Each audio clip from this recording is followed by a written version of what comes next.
रे जान छोरी रे दा हो शिवा गुरु के भजनिया रे जान छोरी रे दा हो शिवा गुरु के भजनिया रे जान।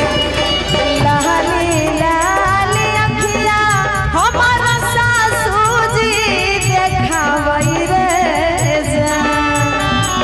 लाली लाली अखिया हमारा सासू जी देखावई रे जान। जान रे सासू जी देखावई रे जान रे जान। एक मिनट, जितने भी हमारे शिव गुरु के भक्त हैं इधर से महिला लोग सभी आदमी हाथ उठा लेंगे और इधर से जितने भी हमारे गुरु भाई हैं सब आदमी हाथ उठा लेंगे। जो शिव गुरु के भक्त हैं और जो सावन में बाबा के जल चढ़ाने जाते होंगे एक बार प्रेम से बाबा का नाम लेके जयकारा हो जाए। बोले शंकर भगवान की, बाबा भूतनाथ की। क्या रे जान छोरी रे दा हो शिवा गुरु के भजनिया रे जान छोरी रे दा हो शिवा गुरु के भजनिया रे जान। लाली लाली अखिया हमारा सासू जी देखावई रे जान। लाली लाली अखिया हमारा सासू जी देखावई रे जान।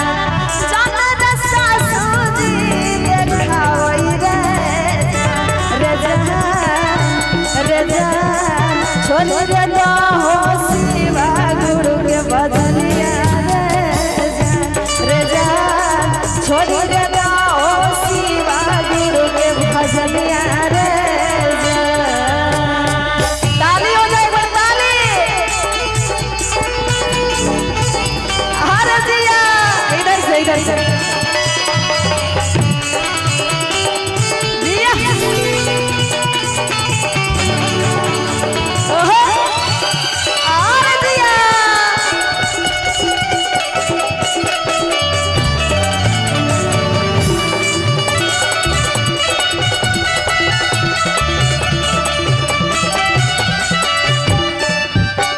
और कहती है बड़ा प्यारा भाव में बहू का लाइन है।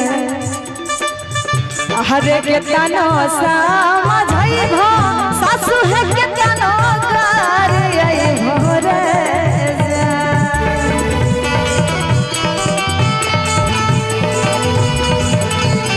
हरे दिया आहे के तनो समझई भो सासु के तनो करई भो रे जान। जान रे के तनो करई भो रे जान रे जान। एक मिनट, इधर से हमारे चाची लोग कौन कौन चाहते हैं शिव चर्चा नहीं छोड़ेंगे। कोई कितनों भी बोल देंगे लेकिन शिव चर्चा नहीं छोड़ेंगे। सबसे पहले जो शिव गुरु के भक्त हैं हाथ उठा लीजिए, एक बार हाथ उठा लीजिए दिल से मन से और ताली के साथ कहना है रे जान नहीं रे छोड़ा शिवा गुरु के भजनिया रे जान नहीं रे छोड़ा शिवा गुरु के भजनिया रे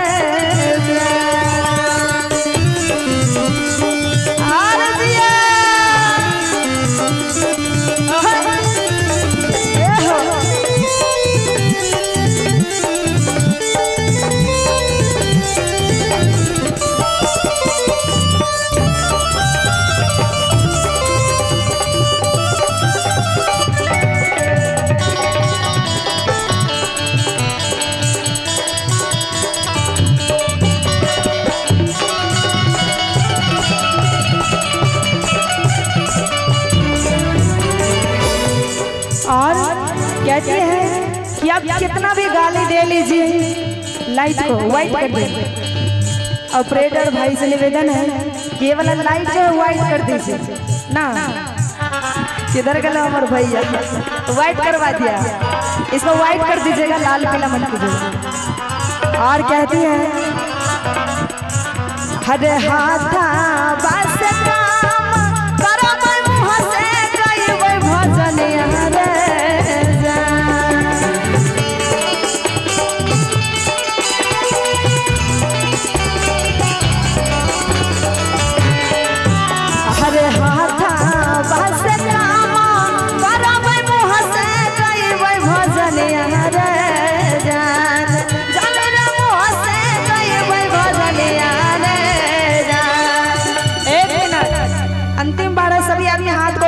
और ताली के साथ कहना बड़ा प्यारा भाव में। रे जान नहीं रे छोरा भाई शिवा गुरु के भजनिया रे जान, रे जान नहीं रे छोरा भाई शिवा गुरु के भजनिया रे जान, रे जान नहीं रे छोरा भाई शिवा गुरु के भजनिया रे जान, रे जान नहीं रे छोरा भाई शिवा गुरु के भजनिया रे जान।